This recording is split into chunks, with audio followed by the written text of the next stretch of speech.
Le second invité, Samuel Kanza. Bonsoir. Bonsoir, monsieur Fabien Lumbala. Vous êtes porte-parole adjoint de la REP, Agissons pour la République. Oui, oui. Comme vous l'avez dit, si bien, je suis le porte-parole adjoint du parti politique AREP. Je suis en train de vous présenter. Ah, heureusement. Alors, votre parti fait partie intégrante de l'Union sacrée, l'actuelle majorité. C'est le parti de Guy Luando, le ministre de l'Aménagement du Territoire. Élection, vous mobilisez, on sent dans le Grand Équateur, à Kinshasa ailleurs, mobilisé pour l'enrôlement. Vous vous êtes déjà fait enrôler? Oui, je me suis fait enrôler il y a quelques jours, déjà sur base de l'ordre qui a été donné au parti. Vous savez bien, le parti politique sont des parties prenantes au processus électoral. Et de ces faits, dans chaque cycle électoral, il faudrait comprendre qu'il y a des périodes qu'il faudrait respecter. Alors, déjà partant de la période préélectorale, nous avons eu à participer. La période électorale, nous participons dans le sens où vous verrez que la CG en charge des questions politiques, administratives, stratégiques et électorales, Maître Dorothée Madi, a tenu même une activité, non pas en Mbandaka, c'était ici, dans la ville-province de Kinshasa, dans le district de Moamba, pour donner le mot d'ordre dans ce sens que tout le membre et sympathisant du parti politique AREP doit aller s'enrôler, bien sûr que oui, pour que nous arrivions à un Congo fort, un Congo démocratique, vu notre constitution. Agissons pour la République, vous voyez comment les bureaux sont envahis maintenant.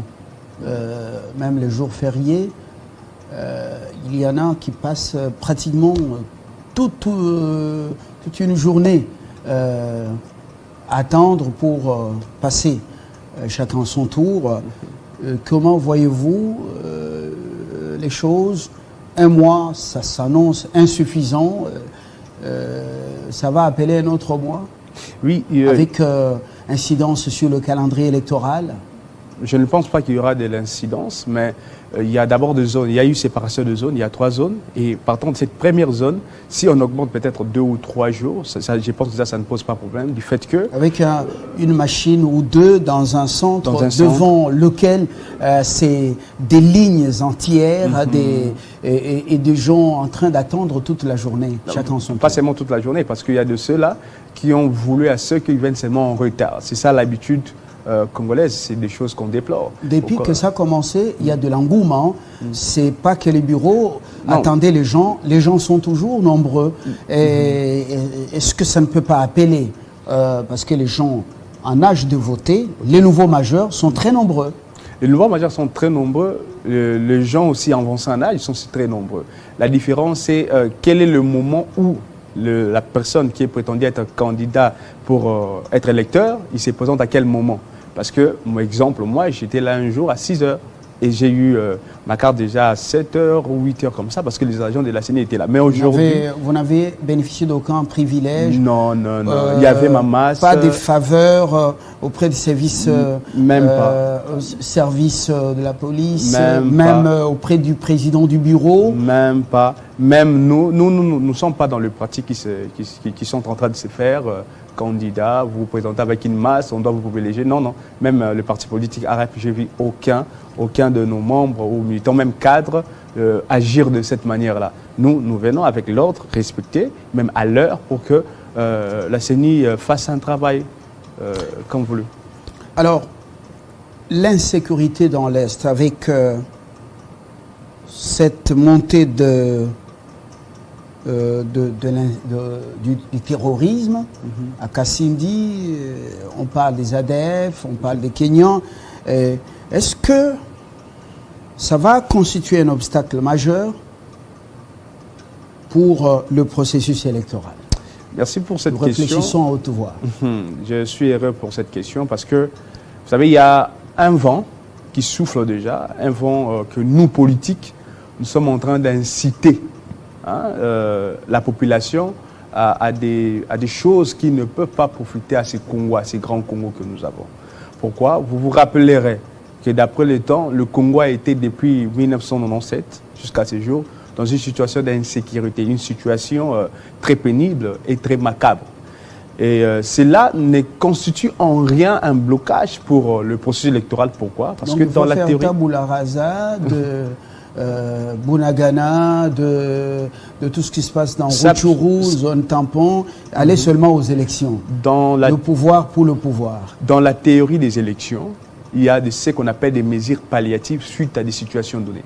Exemple, quand vous voyez la feuille des routes du février 2021, il y a des contraintes, il y a des activités. Les contraintes qui ont été évoquées peuvent être élaguées par ce qu'on appelle des mesures palliatives. Exemple, vous verrez en 2018, quand Béni était en guerre, la CENI, déjà par la feuille des routes de l'époque, avait prévu l'insécurité comme des contraintes. Et de ces faits, voyant que cette contrainte n'a pas été élaguée, il y a eu une mesure palliative faisant c'est que cette zone en insécurité, que les gens ne puissent pas aller aux urnes.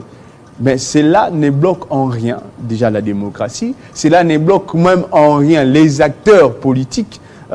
Bien sûr que oui, même démobiliser leur base dans des zones où il y a la paix. Pourquoi? La paix, c'est même le désirata du peuple congolais en ce moment. Voilà pourquoi même, vous verrez, nous, le parti politique AREP, nous avons eu à proposer depuis déjà octobre, nous avons eu à faire des déclarations par le CG Edouard Mukendi, en ce sens que nous soutenons d'abord l'appel à la mobilisation que le président de la République avait fait, mais nous sommes venus même avec des propositions, en ce sens que la politique, l'économie du pays, la bonne gouvernance doivent être des choses qui doivent être au centre de toutes choses pour que nous ayons un Congo de paix.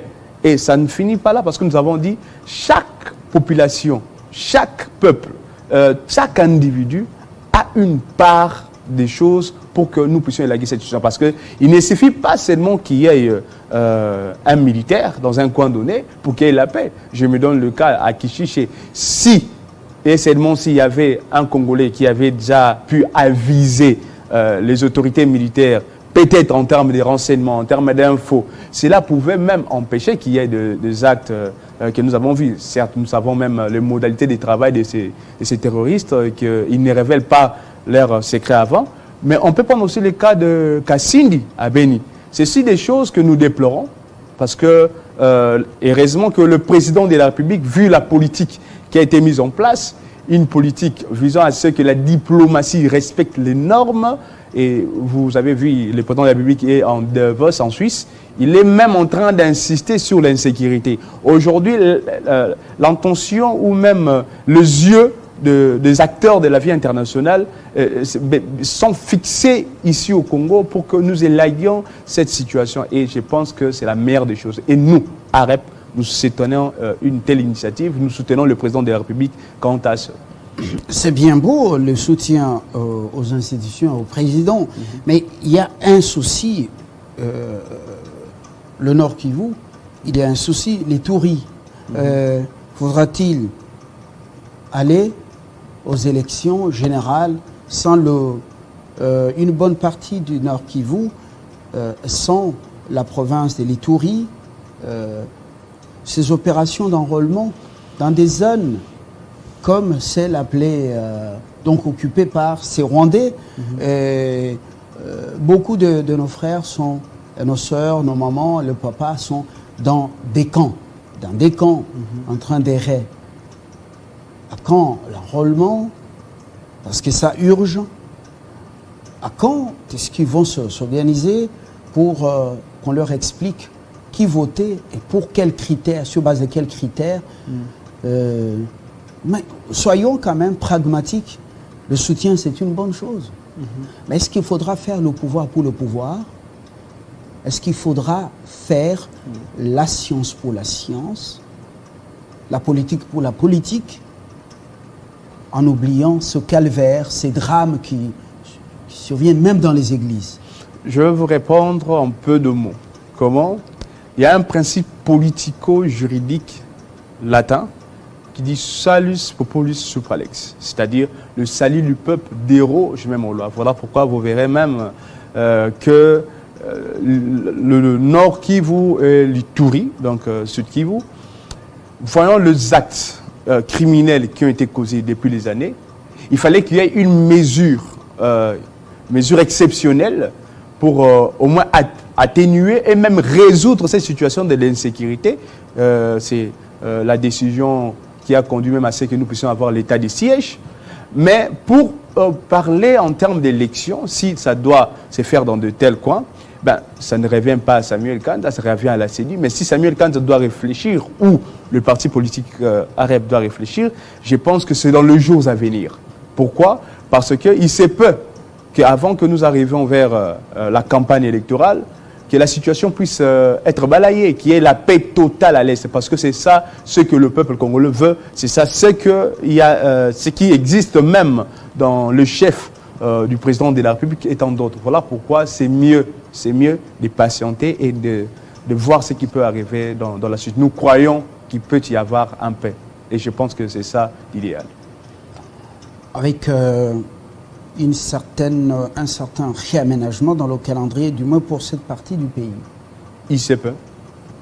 Ça peut se faire. C'est une possibilité. Ce sont des mesures palliatives qui peuvent arriver.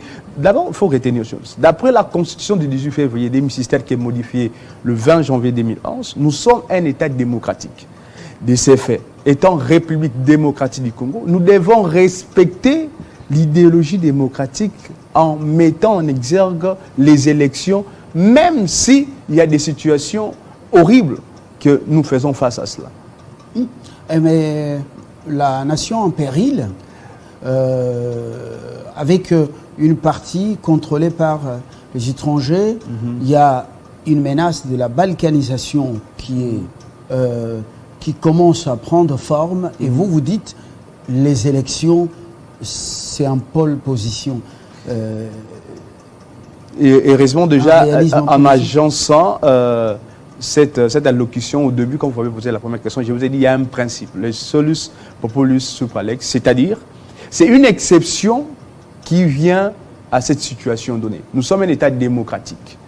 Il y a l'insécurité. Mais l'État démocratique, vous allez laisser une partie du territoire ça peut se faire. Nous avons d'un pays étranger, et vous dites allons seulement aux élections. C'est-à-dire vous êtes prêt pour la fragmentation du pays. Je ne suis pas d'avis pour cette fragmentation parce que ce sont des choses que nous, même AREP, même moi, Samuel Kanda, je comprends depuis plusieurs années. Et nous connaissons le fond du problème de cette insécurité.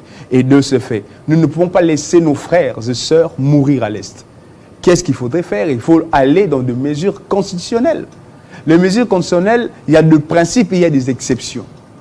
En ce qui concerne les élections, je l'ai dit et je les répète, en ce qui concerne les élections, on voit dans la mesure où on peut fuir à des dommages qui peuvent arriver. Exemple, en 2018, il y a eu des espaces où il y avait de l'insécurité. Mais il y a eu l'élection. Ça peut se faire parce que c'est une jurisprudence politique et électorale. Ce n'était pas à cette ampleur. On finit, justement, vous sentez qu'on nous fait signe qu'on a consommé notre temps. Dernière préoccupation, la REP a apparemment le grand Équateur comme passion, mais il trouve son grand frère, le MLC, très ancré dans le coin. Quels sont les rapports entre les deux, entre le grand frère et son jeune frère, donc entre le MLC et la REP? Il y a des très bonnes relations. D'ailleurs, dans une situation même du Grand Équateur, dans une caucus du Grand Équateur, ils ont eu à déclarer l'unité et solidarité pour le Grand Équateur. Il faut enlever ça dans le cadre de AREP. Pourquoi le AREP lutte contre le tribalisme? De ces faits, nous avons même un CG Luba.